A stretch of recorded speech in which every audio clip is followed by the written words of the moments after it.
With all the talk in recent years about the need for more strong female characters in anime and manga, I thought it'd be cool to recognize some pretty great ones we already have. So here's 10 of my favorite female characters, plus a few honorable mentions. A few disclaimers before I begin. 1. These are just my opinions. 2.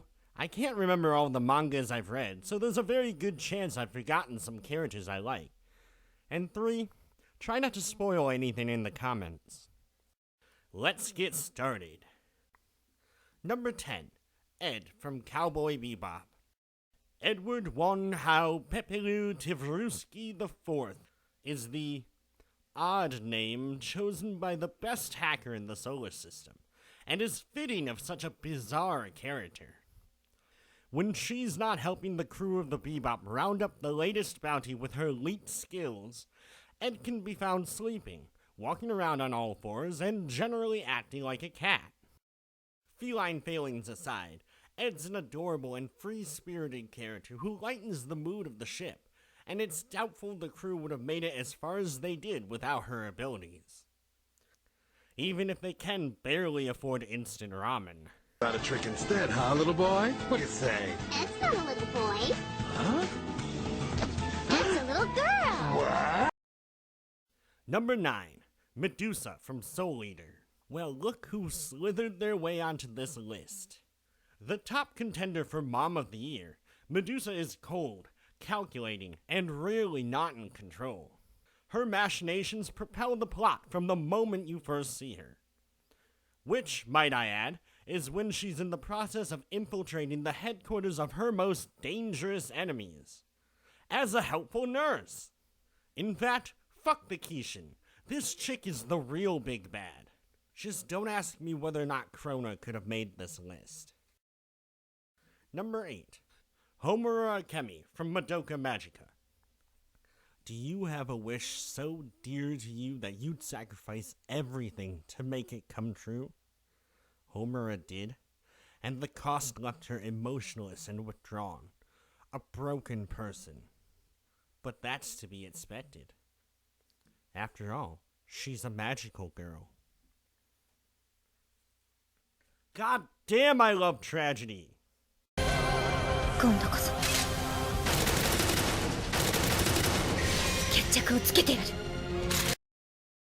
Number 7. Holo from Spice and Wolf.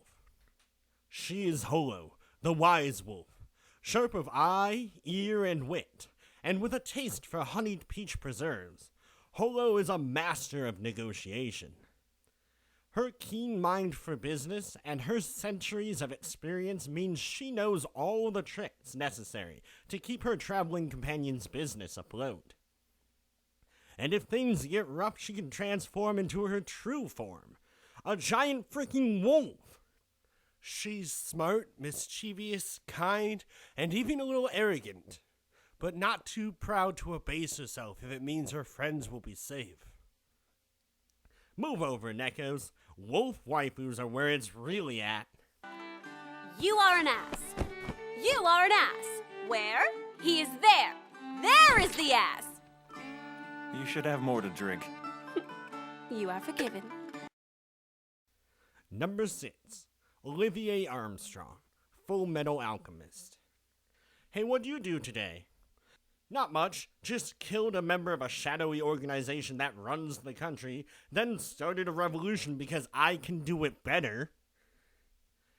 As ridiculous and ridiculously scary as Major Alex Armstrong is, seriously, would you mess with him? Major General Olivier is all that and more.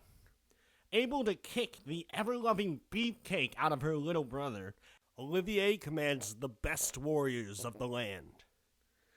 Nobody questions her orders, at least not for very long. She's just so cool!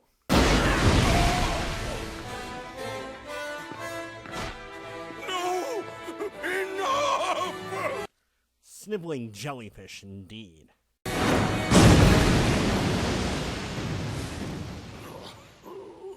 And that settles that. Intermission time. Here are 5 characters that just barely didn't make the list. Alita, Beware her Panzerkunst. Lalako, a whirling dervish wrapped in a bombshell. Euphemia Lee Britannia. She had the willpower to momentarily resist Gias. Iroe Genma. バダロ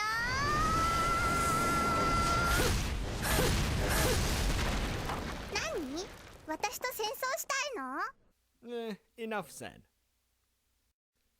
Izumi Curtis. Honestly, she's only here because I didn't want 2 FMA characters on the top 10. Number 5. Farnace from Berserk. This one's a little hard to explain. When we first meet Farnace, she's little more than a figurehead in the Holy Army with a severe case of crazy pants. After an encounter with the hero we all deserve, and Guts, she starts to get better. Now she's an earnest student of magic and caretaker for Casca, determined to make up for the sins of her past. Number 4. Evangeline A.K. McDowell. Dark Evangel, Doll Master. These are names whispered in fear by those who would speak of the immortal vampire Evangeline. Little would they expect that the holder of a $6 million bounty would look rather like a cute kid.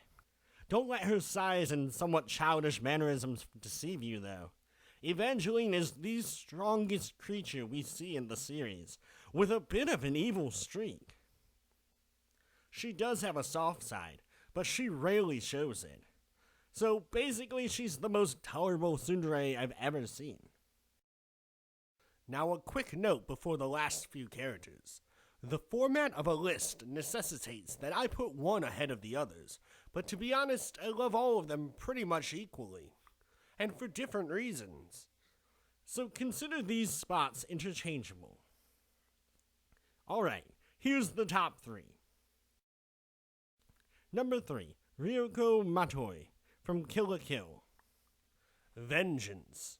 That's all Ryoko wants when she strides into Honoji Academy wielding the mighty scissor blade. Resiliency. She's not very successful in enacting her revenge at first, but she keeps coming back to kick ass. Awesome. Trigger, I've got to hand it to you.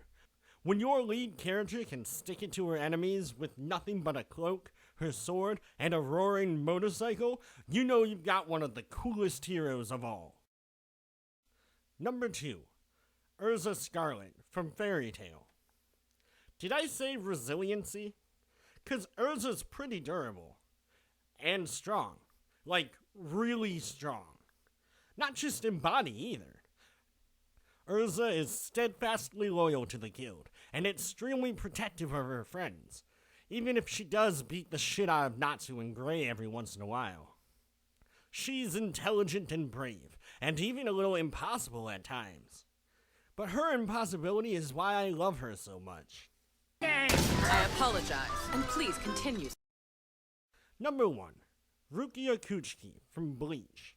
It's become somewhat fashionable to hate on Bleach, but that doesn't stop me from loving Rukia. From her interesting abilities to her dorky drawings, Rukia never quits being endearing to me, even when her failings cause her to job out to enemies she otherwise would crush. Look out, though. When it's her time to shine, she can't help but shine brightly. It's all that ice, you know. Others in Bleach may be zany, or poised, or bullheaded, but fewer are all those and more. So, yeah, you know.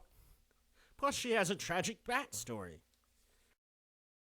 So that's some of the women I love most in anime/manga. But what about you, the viewer? Is there anyone you would have put on this list instead? Tell me about it below. See ya!